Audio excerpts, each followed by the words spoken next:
This is the supplemental video for my final robot presentation. The chassis I chose was the recommended one off of Amazon, the about $15 one, the twin motor caster ring tail wheel chassis. As you can see, mine has evolved slightly. I had to add a second deck to better lay out the circuits to avoid crowding and to make troubleshooting a tad bit easier. To split the decks, there are a few connections that have to be broken, and then power leads going to the top. Okay, for power, there was the included 4 AA cell battery pack. Because of the weight of this thing, the weight of this thing and just the complexity of the circuits, I added a second 4 AA battery pack in parallel. So with full batteries to the B plus bus, it's getting about 6.2 volts. All right. First circuit we'll look at. This is the H bridge for controlling the direction and current going to the motors. The yellow here, this is the forward control input. The green is the rotational. This is just this goes to an unused 555 PWM. I was gonna have the forward speed regulated, but I figured for the if this was to be used as a sumo bot, it wouldn't make much sense to have a slow forward speed. You want full ramming speed ahead. So this is actually unused along with this one 555 PWM. The rotation is controlled through a 555 PWM. This pot right here, I'd have to look at my notes, but that's I believe that's I want to say that's a 100K potentiometer that controls the speed. Right now I have it set so it's spinning just fast enough so it'll rotate on the tile floor that I have here in my house. I do have one weak motor in this, so it kind of takes a little bit of a bump to get rotating. Okay. For the second deck, this is more or less the brains of the machine. In the middle, we have 555 flip-flops. Those are used to select forward or rotate. Again, the yellow here is the forward control, and the green goes to the rotation. Here, these switches, they're kind of bypassed at the moment, but those are from the checkoff part 1 to select rotation and stop. It's just a matter of disconnecting this green input here and then disconnecting the yellow from it, and that'll revert it back to the rotation and stop requirement for the first checkoff. I'll demonstrate that when we get to the demonstration portion. The output for the forward flip-flop, the forward select, goes straight to the gates that select the forward motion of the motors. The rotational select from the flip-flops goes to the ground of the PWM to give the PWM a ground, which then goes to the gates for the rotation, and then the speed is controlled through that PWM. It might not be ideal, but I'm doing the switching using the ground of the PWM. But with the CMOS logic that I have going on, the ground it's either grounded or it goes high. So there isn't a floating ground situation. So I get good consistent switching with that circuit. What is next? Okay, for the forward select, where it senses the infrared beacon, I am using a comparator and this array of phototransistors. Actually, this comparator isn't a comparator. I went through my lab kit and I actually don't have any comparators. I didn't get any. What this is a audio amplifier, an LM386, that I'm forcing to be a comparator.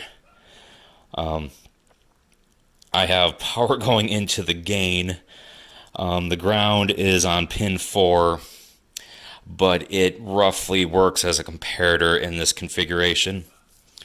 And buried under here, there was going to be more circuits on this board, so that's why it's kind of crowded.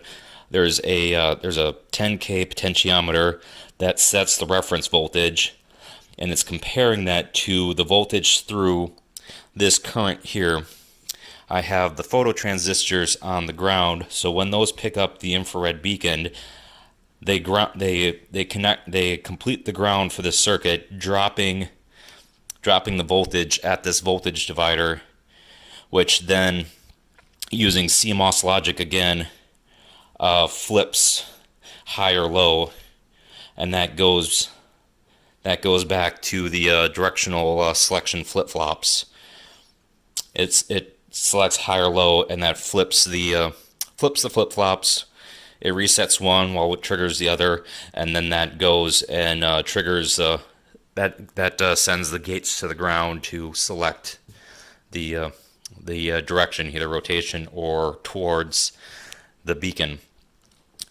The phototransistors are set up in this fashion because even with the rotation speed down low, this was carrying too much angular momentum that once a forward-looking phototransistor picked up the beacon, momentum had already carried the whole thing around, and it would lose the beacon, and it would just sit there and rotate until it picked it up again. Like, it would move forward, but it would just inch forward, and then rotate, inch forward, and then rotate. But I found putting the phototransistors in series and having them looking around the corner, essentially, it picks it up early enough to allow the motors to switch direction fully, and it kind of arcs towards the target, but it gets there in the end. Okay, that's the directional selection. For the boundary detection, I am doing another. I have another comparator back here. This is the same. It's a LM386 that I'm forcing to be a comparator, and that actually powers another 555 flip-flop, but the difference with this flip-flop is this doesn't reset. Once it's triggered, it stays triggered, and the power has to be cycled on the robot for it to reset. The comparator gets its reference voltage from this 10K pot right here, but the sensors for it are downward looking on the front of the bot. I have a infrared LED. These I had to get off of Amazon because I just ran out of parts. I have an infrared LED that is constantly on. It's tied to the positive bus through the resistor, and then back to ground. So whenever power's on, this is shining. And then I have the phototransistor back here, and that's the same current divider type of setup that I'm running for the forward-looking sensors. And I have this little fence here to stop bleed over. And once the sensors run over this aluminum tape, this provides a good reflection and a good contrast to the floor, that the phototransistor picks up the reflected infrared, which triggers the comparator, and then the flip-flop switches, and that actually sends a high signal to the ground side of the forward motion phototransistors. So that puts the ground high, which shuts these off, which basically shuts off this comparator, and then that defaults to rotation mode regardless of input. And the only way to clear it is to cycle the power on the robot for it to go to revert back to normal operation, where it'll actually seek out the infrared.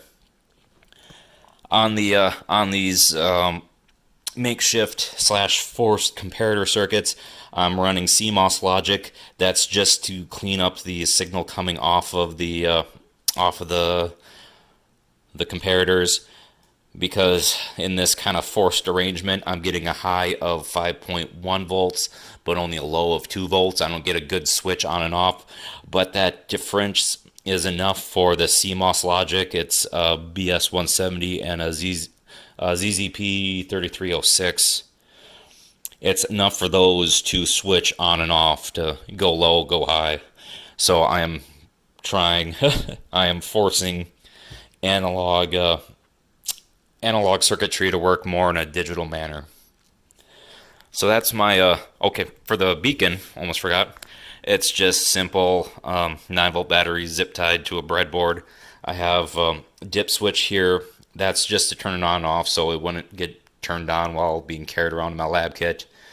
But then switch it on, and then it's just a momentary switch. Indicator LED to show that it's on, and then transmit infrared LED right here. I'm running about 23 milliamps through both. That's just a 270 ohm resistor. It's high, especially going through the red LED, but I wanted a definite positive indication that it was on. All right, I'm going to throw the robot back together, and then we'll do a short demonstration. Here we have the robot rotating. This is about the slowest speed I was able to get it while it would still carry its weight around. I mean, right now the robot weighs in at about 1.4 kilos, around 3-ish pounds. So yeah, it's definitely gained some weight. Any slower than this, the motors are actually too weak to carry it around, and even this, to get it going, has to take a little bit of a bump. Okay, this is the hopefully the barrier boundary detection. Things were a little out of adjustment, so we'll give this another try.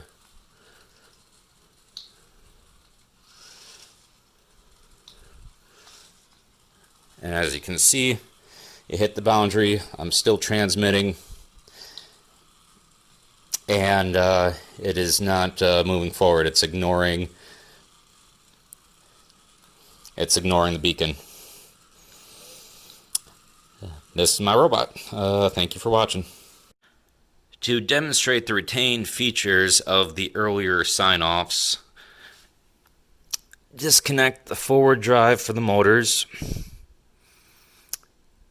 Disconnect input from the directional LED, directional phototransistors, and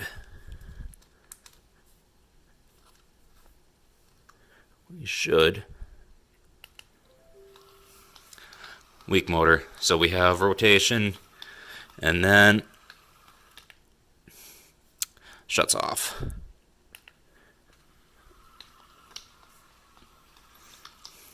Rotation, and shuts off.